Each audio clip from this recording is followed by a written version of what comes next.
Allah berfirman di surat Asy-Syura menjelaskan tentang karakter orang saleh yang dikecualikan oleh Allah Subhanahu wa taala sebagai manusia yang bahagia ketika hidup di dunia dan di akhirat. Allah Subhanahu wa taala berfirman, "Fama utitum min syai'in famata'ul hayatid dunya, wa ma 'indallahi khairu wa abqa lilladzina amanu wa 'ala rabbihim yatawakkalun." Apapun yang Allah berikan kepada kalian, famata'ul hayatid dunya, itu sifatnya hanya kenikmatan dunia. Wa ma 'indallah, sementara pahala yang disimpan di sisi Allah, khairun wa abqa, lebih baik dan lebih kekal. Yang dimaksud apa? Nikmat akhirat. Dan nikmat akhirat yang belum diberikan oleh Allah kepada hambanya ketika hidup di dunia. Karena tidak semua amal yang dilakukan oleh hamba dibalas oleh Allah di dunia. Sehingga ketika ada orang yang hijrah meninggalkan sesuatu yang haram, ada orang yang meninggalkan larangan-larangan, dan aneka perbuatan ketaatan yang dilakukan oleh manusia ketika di dunia, kita tidak boleh mengatakan bahwa pahalanya hanya akan diserahkan oleh Allah ketika di dunia. Sebab Allah hanya memenuhi pahala yang dilakukan oleh hamba ketika di akhirat. Innama yuwaffas sabiruna ajrahum bighairi hisab. Allah hanya memenuhi pahala bagi orang-orang sabar tanpa hisab, dan itu hanya terjadi di akhirat. Sehingga kalau ada orang yang punya bayangan seperti ini, saya sudah meninggalkan riba, saya sudah meninggalkan sesuatu yang haram, kenapa tidak ada perubahan terhadap rizki yang saya miliki? Saya sudah tahajud, sudah rajin puasa sunnah, sudah banyak sedekah, kenapa sampai saat ini utangku juga belum lunas?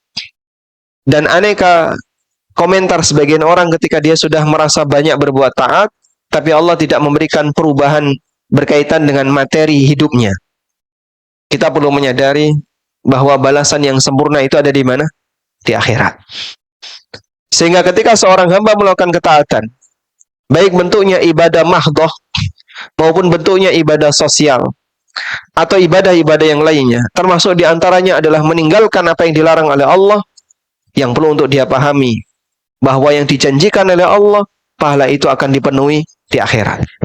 Sehingga bisa jadi ketaatan itu tidak berwujud balasan berupa kebaikan di dunia, tapi disimpan oleh Allah dan nanti baru diserahkan di akhirat. Ketika Allah Subhanahu wa taala menyebutkan karakter orang saleh, wa ma 'indallahi khairun wa abqa lilladzina amanu wa 'ala rabbihim yatawakkalun. Dan apa yang disimpan oleh Allah itu lebih baik dan lebih kekal. Yang dimaksud di sini apa? Balasan di akhirat.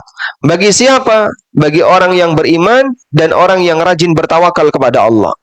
Walladzina yajtanibuna kaba'iral itsmi wal fawahisha wa idza ma ghadibuhum yaghfirun. Kemudian Allah menyebutkan karakter orang ini. Siapakah orang mukmin yang rajin bertawakal itu? Mereka adalah orang-orang yang meninggalkan dosa-dosa besar dan al-fawahish, dan perbuatan fahisyah, perbuatan yang keji. Wa idza ma ghadibu, dan kalau mereka emosi, hum yaghfirun, mereka punya kebiasaan suka memaafkan. Lalu di ayat berikutnya Allah mengatakan, walladzina istajabu li rabbihim wa aqamus shalah, dan mereka adalah orang yang selalu menerima perintah dari Rabb-nya dan menegakkan salat. Dan di sini ada karakter yang nanti kita akan jadi bahan bahasan. Wa amruhum syura bainahum.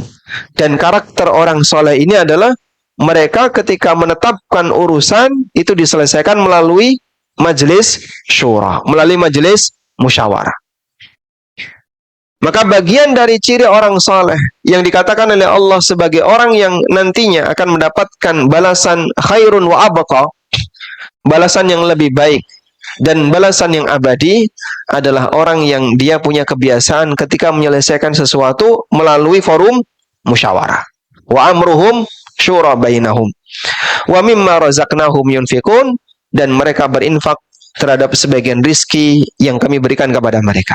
Baik, dari sini kita mendapatkan pelajaran bahwa syura termasuk salah satu di antara majelis orang saleh.